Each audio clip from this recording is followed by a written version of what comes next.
하나님의 말씀은 느헤미야 2장 11절에서 16절의 말씀입니다. 내가 예루살렘에 이르러 거한 지 3일에 내 하나님이 내 마음을 감화하사 예루살렘을 위하여 행하게 하신 일을 내가 아무 사람에게도 말하지 아니하고 밤에 일어나 두 사람과 함께 나갈새 내가 탄 짐승 외에는 다른 짐승이 없더라. 그 밤에 골짜기 문으로 나가서 용정으로 분문에 이르는 도안에 보니 예루살렘 성벽이 다 무너졌고 성문은 소화되었더라. 앞으로 행하여 샘문과 왕의 못에 이르러는 탄 짐승이 지나갈 곳이 없는지라. 그 밤에 시내를 쫓아 올라가서 성벽을 살펴본 후에 돌이켜 골짜기 문으로 들어와서 돌아왔으나 방백들은 내가 어디 갔었으며 무엇을 하였는지 알지 못하였고 나도 그 일을 유다 사람들에게나 제사장들에게나 귀인들에게나 방백들에게나 그 외에 일하는 자들에게 고하지 아니하다가. 아멘. 할렐루야. 서로의 평강의 복을 기원하는 마음으로 샬롬 인사 나누시기 바랍니다. 샬롬. 샬롬. 오늘 본 말씀 느헤미야 말씀은 느헤미야가 어떻게 하나님의 감화를 그 마음에 받았는가 하는 것을 보여주고 있는 말씀이죠. 우리 12절 같이 읽겠습니다. 12절 말씀 다시 한번 같이 읽겠습니다. 시작. 내 하나님이 내 마음을 감화하사 예루살렘을 위하여 행하게 하신 일을 내가 아무 사람에게도 말하지 아니하고 밤에 일어나 두어 사람과 함께 나갈새 내가 탄 짐승 외에는 다른 짐승이 없더라. 느헤미야가 하나님의 선한 손에 도우심을 입어서 이제 예루살렘에 당도했습니다. 그때나 지금이나 여행은 피곤한 것이죠. 더군다나 요즘처럼 비행기를 타고 다닐 수도 없고 자동차가 있는 것도 아니니 그 바벨론에서부터 예루살렘까지 여행이 얼마나 지치고 힘든 여행이었겠습니까? 그래서 3일을 느헤미야가 쉬었다가 이제 그가 해야 할 일을 시작하고 있습니다. 그래서 11절 말씀에 내가 예루살렘에 이르러 거한 지 3일에 내 하나님이 내 마음을 어떻게 하사라고 나오고 있습니까? 감화하사. 하나님이 느헤미야의 마음을 감화하셨다는 거예요. 무엇을 위해서 감화하셨습니까? 예루살렘을 위하여 행하게 하신 사명을 느헤미야의 마음속에 감화 감동으로 심어주신 것이죠.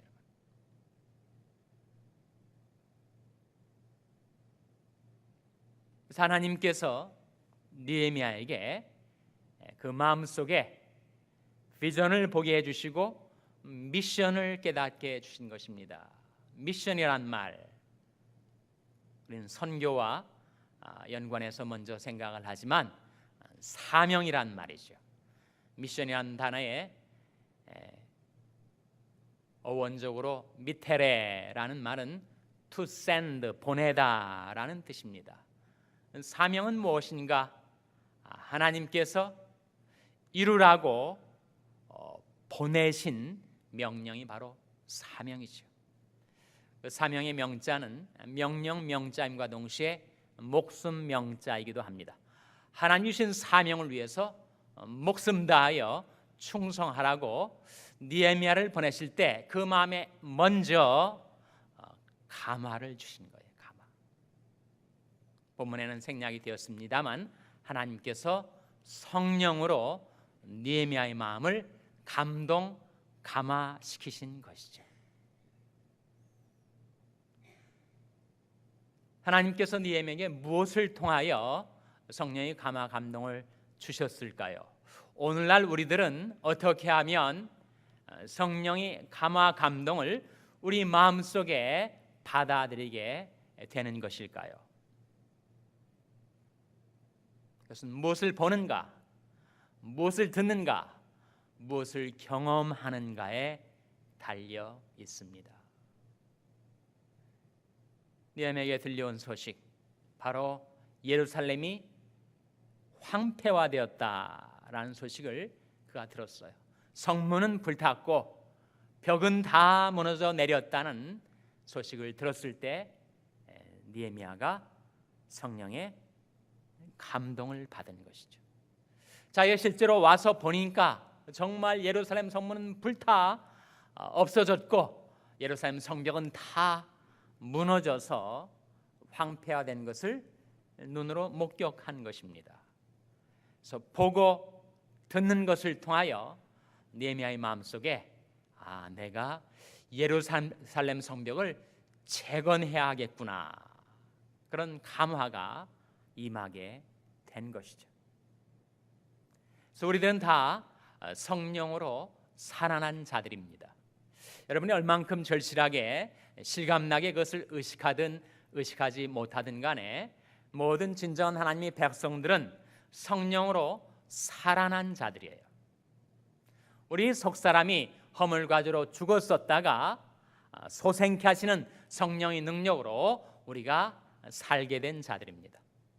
그렇게 성령으로 살았으면 그 다음에 우리가 행하는 모든 삶, 성경에서 행한다는 말은 걷는다는 말인데 그것은 생활을 의미합니다.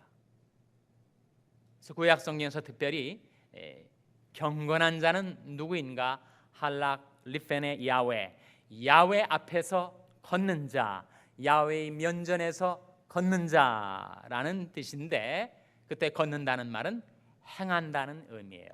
그러니까 우리들은 성령으로 살아나서 우리의 행함, 우리 걸음, 우리의 생활은 성령으로 이루어져야 하는 것이죠. 그것을 보여주는 중요한 말씀이 갈라디아서 5장 25절입니다. 한번 찾아보시기 바랍니다. 신약 성경으로 건너오셔서 갈라디아서 5장 25절 말씀 찾아서 같이 읽겠습니다. 갈라디아서 5장 25절 말씀 우리 찾아서 같이 읽겠습니다.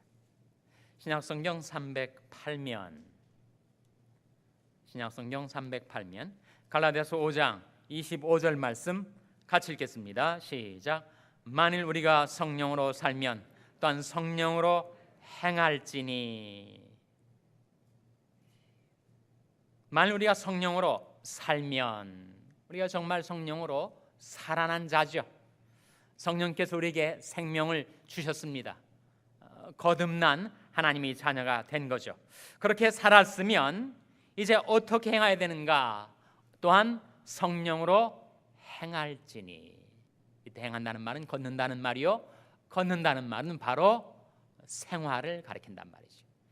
그래서 우리가 성령으로 살아났다면 그 다음에 우리 모든 행함, 우리 모든 삶의 걸음, 우리 인생의 모든 생활은 이제 성령 안에서 행하고 이루어져야 한다는 것입니다.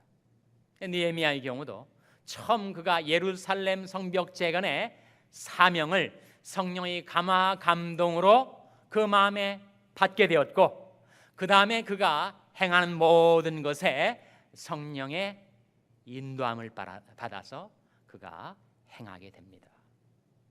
그래서 예루살렘에 도착한 느헤미야가 사흘간을 쉬었다가 이제 자기가 직접 예루살렘 성벽에 회파된 상황을 둘러본 것이죠. 그래서 우리가 무엇을 보는가, 무엇을 듣는가, 무엇을 경험하는가 하는 것은 대단히 중요합니다. 우리가 성령의 감화를 받을 수도 있지만 또한 죄악의 얼이 미칠 수도 있습니다. 성령의 감화 감동만 있는 것이 아니라 죄악도 사람들에게 그렇게 영향을 주고 미혹하고 그리고 얼을 끼친다 하는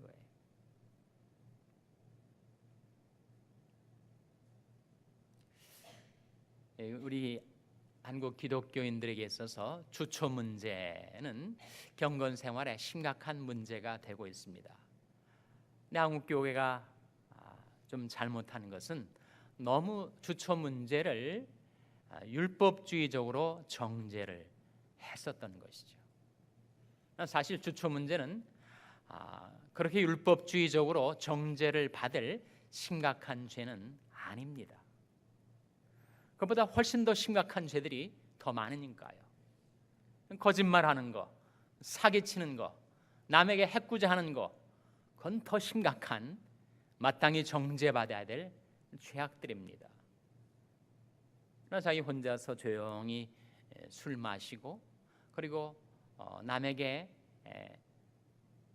해 안 치게 기호품으로써 담배를 피우는 것, 그것이 왜 그리 대단한 도덕적으로 정죄를 당해야 될 죄악인지 모르겠어요.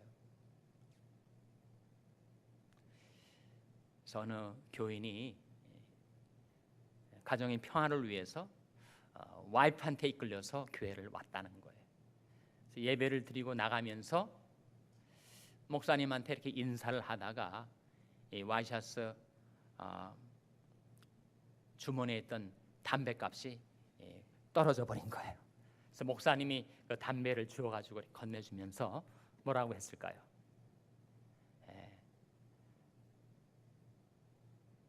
끊으실 때까지 계속 피십시오, 그렇게 얘기를 했다는 거예요. 담배를 끊는 것이 정말 어렵습니다. 율법주의적으로 정죄를 받아서 담배를 끊게 되는 경우는 극히 드물 거예요. 경험을 통해서 그 담배 피는 그 완강한 습관이 떨어져 나가게 될 때가 있습니다. 몇십 년을 담배를 피운 사람이 병원에 가서 진단을 받았더니 폐암이라고 의사가 얘기를 하더라는 거예요. 그 말을 듣고 와서 담배값을 쳐다볼 때 담배를 또한 같이 꺼내가지고 담배를 필 마음이 생길까요? 안 생길까요? 어느 사람이 정말 술을 못 끊어가지고 그날도 거의 외박할 정도로 밤새 1차, 2차, 3차 술 마시러 돌아다니다가 새벽녘에 겨우 집 가까이에 와가지고 쓰러져 버렸어요. 불과 몇 미터 자기 대문 앞에서 술 취해가지고 쓰러져 버린 겁니다. 잠이 든 거예요. 근데 그 새벽에 비가 내리기 시작한 거예요. 후두둑 하는 빗소리에 너무 찬기가 느껴져가지고 이 사람이 술에서 깨어나가지고 보니까 자기가 불과 집 얼마의 거리를 앞두고 그렇게 잠이 들어 있는 것을 발견한 것입니다. 그때 그의 마음속에 이런 생각이 들었다는 거예요. This is killing me. 이게 나를 죽이고 있구나. 그 체험 이후로 그가 술에서 자유케 되었다는 이야기입니다. 주초의 문제는 다른 도덕적인 죄악들보다도 훨씬 더 다른 사람들에게 끼치는 영향력이 작은 그런 문제일 수가 있습니다. 그런데 하나님의 백성들이 삶 속에서 이 문제를 해결하지 않고 경건 생활을 하기는 극히 어렵습니다.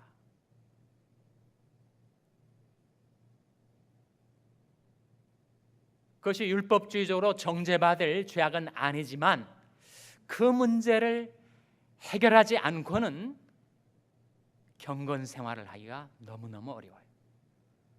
기도 생활, 말씀 생활, 예배 생활, 성도와의 교제, 전도, 봉사, 모든 신앙 생활에 있어서 그것이 심각한 영향을 미치는 문제입니다.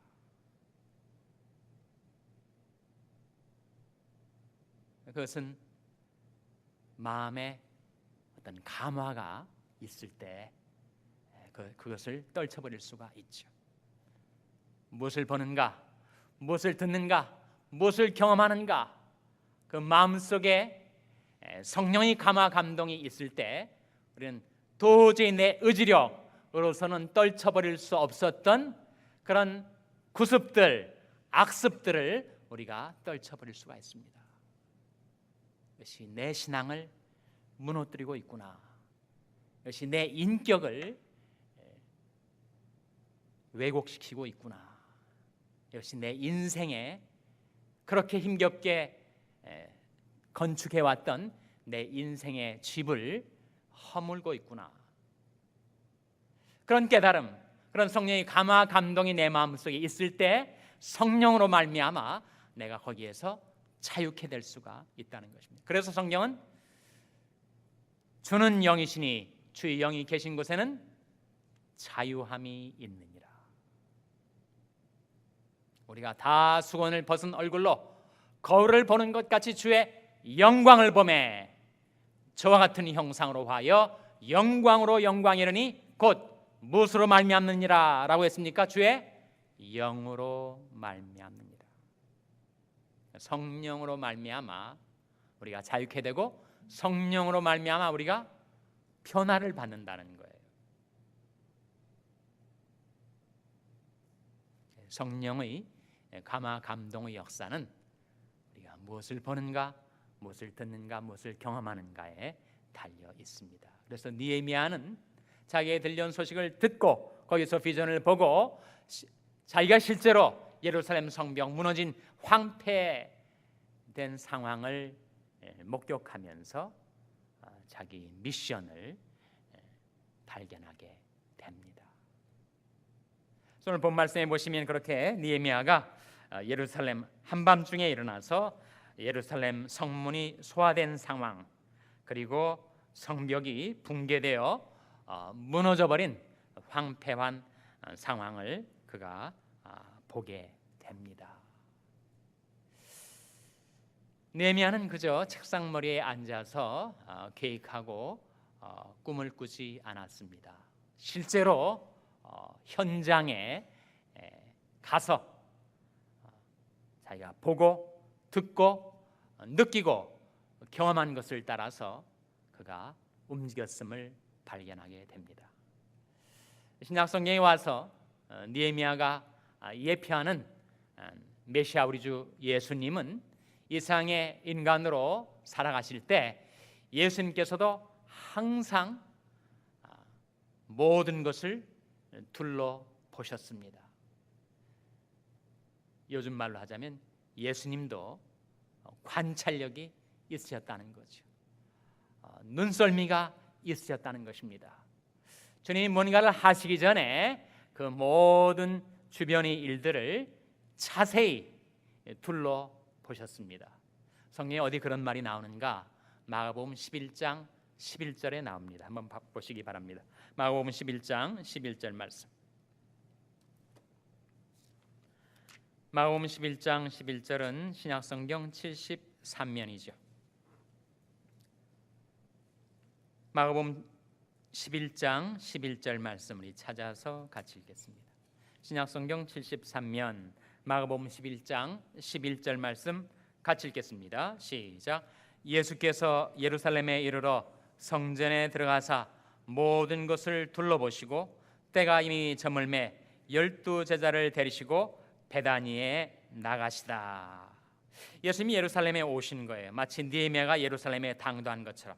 그래서 성전에 들어가셨는데 주님께서 무엇을 하셨습니까? 모든 것을 둘러보셨다.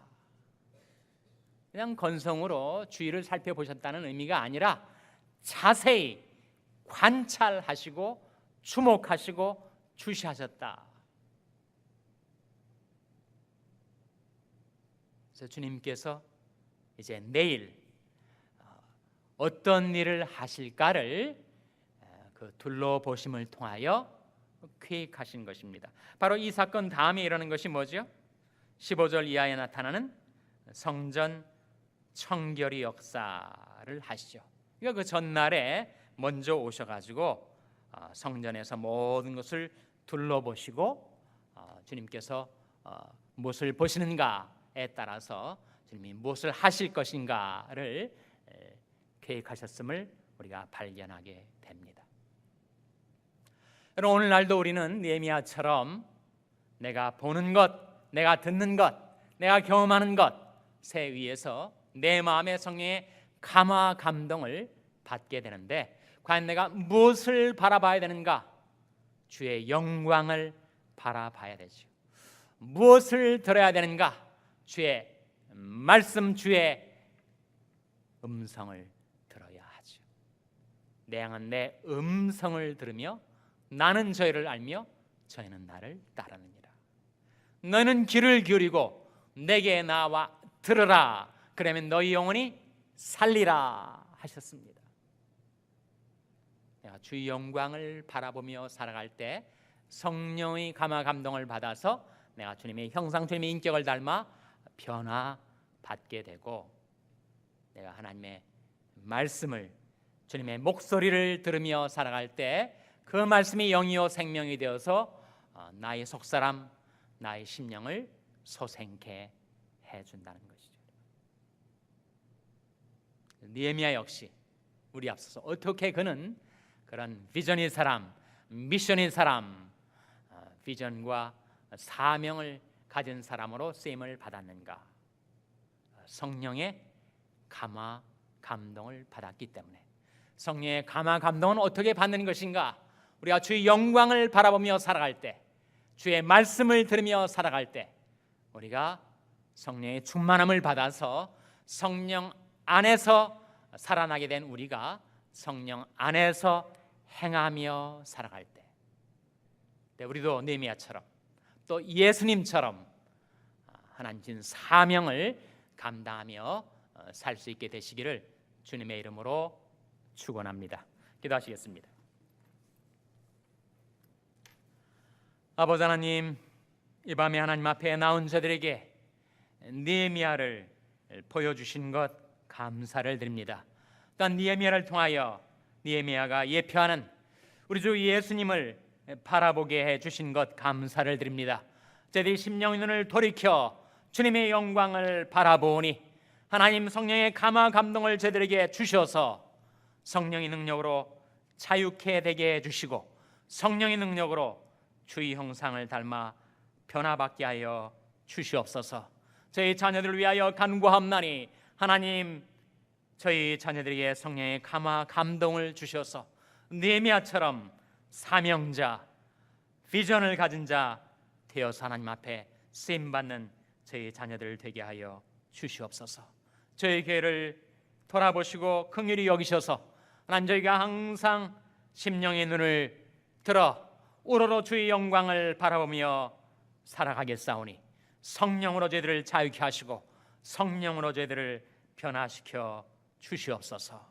매일매일 생활 가운데서도 늘 성령의 감화 감동을 저희들 마음 가운데 베풀어 주시기를 바라옵고, 이 모든 말씀을 예수님의 이름으로 기도하옵나이다. 아멘.